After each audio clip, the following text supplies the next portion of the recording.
It seemed as though this would be an ordinary journey when the Baal Shem Tov told his Gentile driver Alexei to prepare the horses and carriage to travel.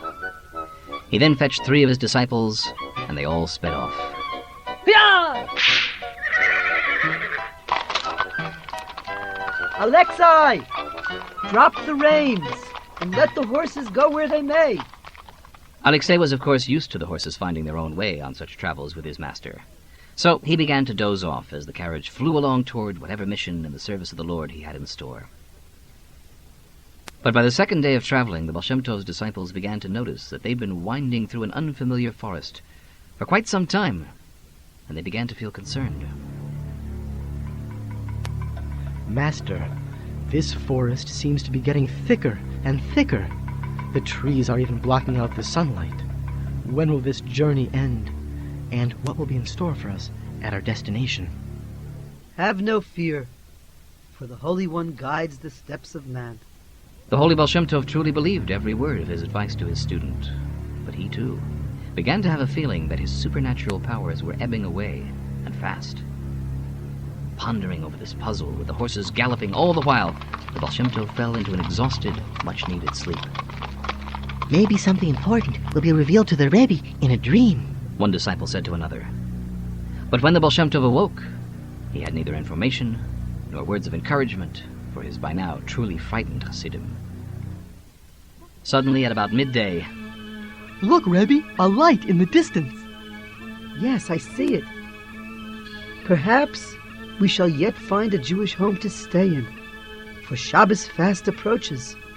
Well, there in the clearing I think I can see a small cottage, and yes, I'm almost positive I can see a mezuzah on the door. Why don't we knock and ask to stay for Shabbos? We don't have much of a choice anyway. And so the Baal Shem Tov and his 3 Hasidim decided to try knocking on the door of the old, broken-down cottage. There'd better be a good reason for waking me. And who in the... They saw the most revolting, unkempt, ragged man one could imagine. His clothes were a bunch of greasy, filthy rags sewn together. His breath had the nauseating peas and carrots scent of one who had just had a hangover. He was barefoot, he was sickening, and he was wild-eyed. I'm giving you exactly 3 seconds to come up with a good excuse for waking me up.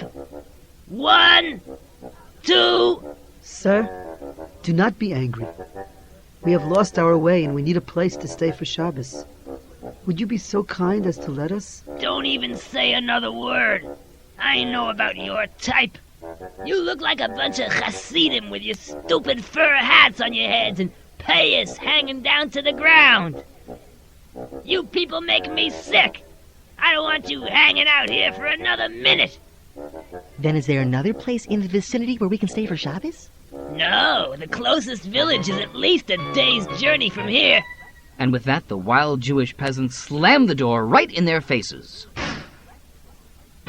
Seeing that the situation was hopeless, the group went around to the side of the cottage, rapped on the window pane, and called in, Please, sir, we'll even pay you 100 times the price of food, and we won't be any bother.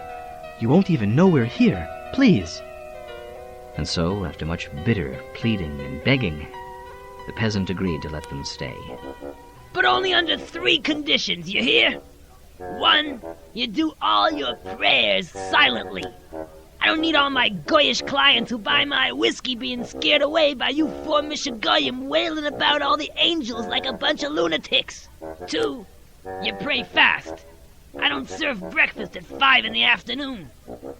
And 3, I don't want to hear all kinds of questions about the kashrus of the food. Either you eat it or don't, but no talking about it. Do I make myself clear? We will fulfill your conditions, and we sincerely thank you for your generous hospitality. So the Hasidim unloaded their belongings and took them into the cottage so they could prepare for the coming Shabbos. Then the Baal Shem Tov approached the peasant innkeeper and asked him, Is there a stream or river nearby? I would like to immerse myself in honor of the Shabbos. What? You bunch of sickos! Out with you! Get out! You don't know how to be happy with my hospitality? Then you can really go jump in a lake! Out! Out! The raving mad peasant then hurled the nearest bag out the door, cursing and screaming all the while. It took the Baal Shem Tov a good half-hour to calm the peasant and make him agree to let them stay, though it was questionable if they really wanted to stay in the home of such a ferocious peasant. For the first time, the Baal Shem Tov and his disciples were able to get a good look at the house of the peasant. There was almost nothing to show that a human lived there. The table was a termite-infested plank of rotten wood, supported by 4 slimy posts. The Rebbe and his Hasidim huddled in a corner unhappily, waiting to see some sign of the peasant innkeeper preparing for Shabbos. But all the man did was to sit in the opposite corner of the room, twiddling his thumbs and staring at his 4 guests with a violent, seething fury in his eyes. All of a sudden, the ruffian produced from behind him a large axe. The Hasidim's heart skipped a beat, and they feared for the worst. The innkeeper let out an uproarious laugh, pulled out a watermelon, placed it on the table, and with one chop of his axe, split the watermelon in 2. He then proceeded to slurp up the fruit, spitting the seeds all over the floor. Maybe this man doesn't even keep Shabbos. One of the students asked another. Hearing this, the Baal Shem Tov said, One must always judge favorably, even in such a seemingly unusual case. At that moment, about 5 minutes before candle-lighting time, the peasant took a smelly, mildewed burlap sack and spread it over the table.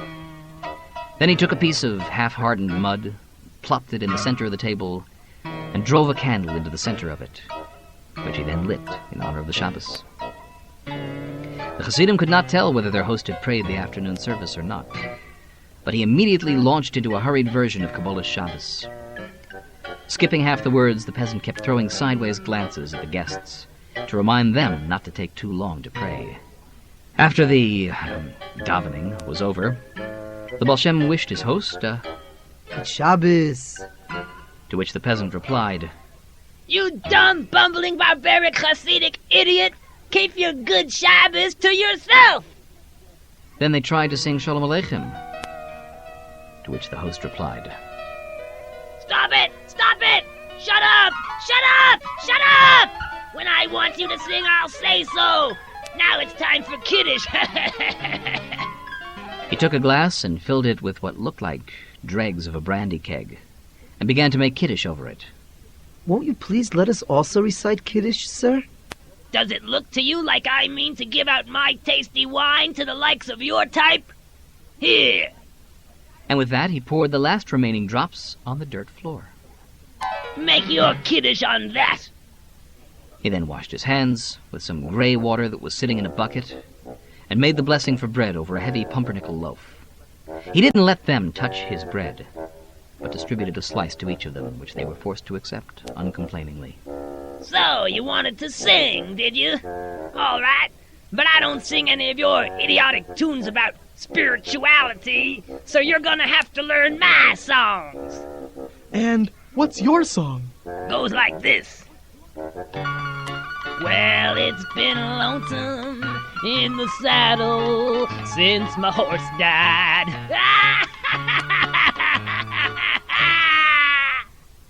And on the meal went, with the peasant taunting and abusing the Baal Shem Tov and his Hasidim.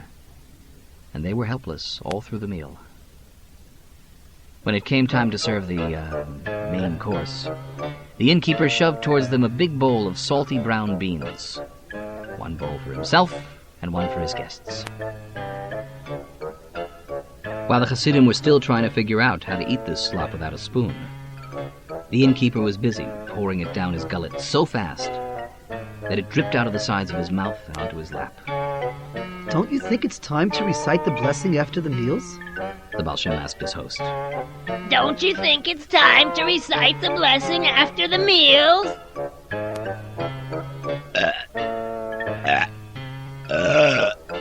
There! That's your blessing after the meals. And with that, the peasant got up and brought some filthy rags to the Hasidim to use as sheets. And with a snort, he went to his bed. The poor Hasidim shivered until they were able to fall asleep that night. And when they awoke before dawn, their host was already standing in the middle of his prayers. He was barefoot, singing Goyish drinking tunes, his pendulous belly swinging to and fro above his trousers. Throughout the entire day, the host heaped insults and derisive comments on his guests, making them wonder how a Jew could be so cruel. When it came time for the third meal, and the Baal Shem Tov meekly asked for a crumb of bread for the meal, the host's insults rose to new heights of crudeness. Why, you fat, greedy fanatic, I oughta... Until finally, Shabbos ended, and their torture could end with it. So they thought. Hey, preacher! Bring your boys over to the table for a little after-Sabbath snack! And the peasant forced them to sit at the table with him until 2 a.m, cursing and insulting them all the while until they collapsed into their beds from exhaustion. When morning came... Master, maybe we can leave this terrible place now and get on our way. Whoa! Not so fast, boy! You come to this here table and sit and eat breakfast. The student rushed to the door in an attempt to escape the cottage, but the peasant blocked the door. You try something like that again, boy, and I'll have your head on a spike! I think you'd better just listen to our kind, gracious host and trust the good Lord to bring this whole experience to its conclusion. Attaboy, preacher! Now you just sit right on down here and eat your grits! And with that, the innkeeper cast before the Baal Shem Tov and his disciples the same unwashed bowls that they'd eaten from the night before, filled with a lukewarm, greenish slop.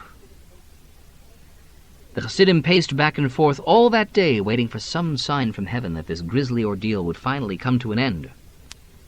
But night fell, and it was then too dangerous to travel the thick forest, and they were forced to remain yet another night in the home of this coarse barbarian. Finally, on the 4th day, after much begging and pleading on the part of his guests, the peasant innkeeper made an accounting of all his guests owed him. But that's all the money we have. Just be glad we have a chance to leave this nightmare. But much to their chagrin, the peasant insisted on accompanying them a part of the way. Maybe he wants to take us deep in the forest, and then he'll kill us, God forbid. Just look at that demented expression on his face. Just then, when they didn't know what to do, a door in the corner of the cottage suddenly opened, and a young woman emerged. What the... I never would have dreamed that someone else lived here, and a young lady no less, out in the middle of nowhere. The young lady turned toward the Baal Shem Tov and spoke. Wouldn't you please do us the honor of staying one more Shabbos? After the experience of the last 4 days, the last thing the poor, tired Hasidim wanted was to be trapped with that savage for another Shabbos. Well, we actually must be on our way now. Yes, you see, back home, the Hasidic masters are giving a seminar on splitting seas, and if we're late, they might start without us. But Rebbe, don't you remember me? Sora asked the holy Baal Shem. How could you know that I am a Rebbe? I don't recognize you. I don't think I've ever seen you before. Oh, I assure you that you most definitely have seen me. I am Sarah the maid. I used to work in your home. Your wife took me in, seeing that I was a poor orphan with no one to care for me. Yes. Now I do remember. But I still don't understand. Is this man holding you hostage as well? No, nothing of the sort. I will finish my story, and then you will understand. You see, when your wife first took me in, I was full of sores and lice. The Rebbetzin would wash and comb me every Friday while I screamed in pain. One week, the pain was so intense that I screamed even louder than usual. Rebbetzin then slapped me hard. Yet even though you were sitting nearby, you remained silent in the face of my humiliation. When the Baal Shem Tov heard this, he lowered his head and began to weep and cry. Do our sages not teach us that disgracing another person is akin to shedding his blood? And that such a thing should happen right in front of him? And the Baal Shem remained silent. On top of all this, one is commanded to be especially protective of the feelings of orphans, for their lives are so bitter. It was at that moment that the heavenly court condemned you to lose your portion in the world to come. When I married the man who has been your host for the past 4 days, who is, by the way, a tzaddik nister, a hidden righteous man, this terrible sentence was revealed to us. We were both disturbed greatly by it, and made up our minds to do something so that you may regain your portion of Gan Eden. Through our many prayers, we were able to convert your sentence to a lighter one. Instead of losing your portion in the world to come, you were to lose the pleasure of one Shabbos in this world, since Shabbos is a taste of the world to come. And so, since no one in the world would dare deprive the holy Baal Shem Tov of his Oneg Shabbos, we had to take upon ourselves the severe task. But thank God, we have succeeded, and your portion in Olam Haba is complete and unimpaired. When the young lady finished her explanation, the Baal Shem Tov suddenly felt all his supernatural powers which had left him in the thick forest return. He could see that what the young woman had said about the heavenly goings-on had been correct. So the holy Baal Shem Tov and his 3 disciples joyously accepted the invitation.